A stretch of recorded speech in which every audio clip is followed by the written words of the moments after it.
Okay, let's see.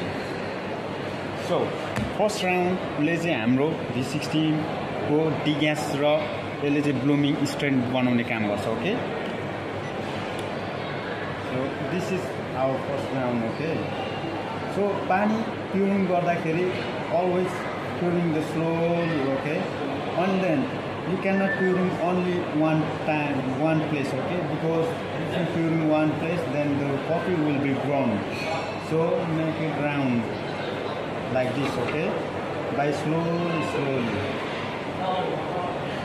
Then now you can wait until 30 to 40 seconds. The gas will be this gas, carbon dioxide gas will be gone. Okay, त्यही भएर हामीले चाहिँ कफीमा पाउने gas भनेको चाहिँ carbon dioxide हो. यो ग्यास चाहिँ अब उडेर जाँदैछ. यो चाहिँ फर्स्ट प्युरिङ हो. यसले चाहिँ डिग्यासदेखि लिएर हैन प्युरिङ कन्ट्रोल कसरी हुन्छ भन्ने कुरा यसले चाहिँ देखाउँछ. यहाँ तपाईले तल हेर्न सक्नुहुन्छ, द ड्रप हेर्न सक्नुहुन्छ, देख्नुभयो नि. सो सेकेन्ड प्युरिङले चाहिँ तपाईको अरोमा देखि लिएर फ्लेभरहरुलाई चाहिँ यसले चाहिँ मेन्टेन गर्ने काम गर्छ है.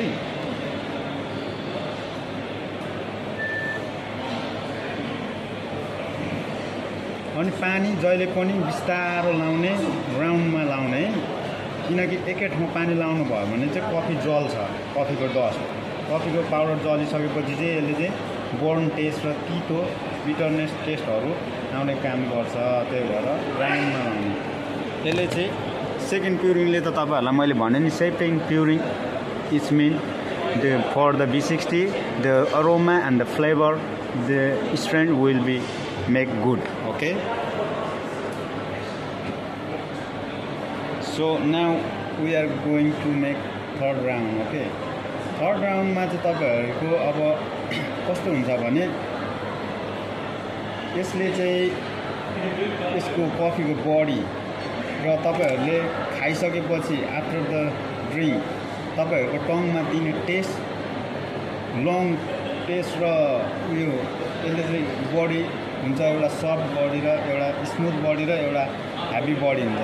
त्यसलाई मेन्टेन गर्ने काम गर्छ यो लास्टको प्युरिङले चाहिँ है. So this is the whole total. I told you what is blooming and then what is the V60. Okay, so blooming कसरी कन्ट्रोल गर्ने तपाईहरुलाई मैले भने. अब जस्तै कि तपाईहरुले यसरी प्युरिङ गर्नुभयो, जस्तै कि पानी ओभर हाल्नु भने यो चाहिँ ब्लुमिङ क्र्यास भइसकेको हुन्छ. यसले चाहिँ अलरेडी कफीको हाम्रो पाउडरलाई चाहिँ बर्न गराइसकेको हुन्छ, जलाइसकेको हुन्छ है. So please guys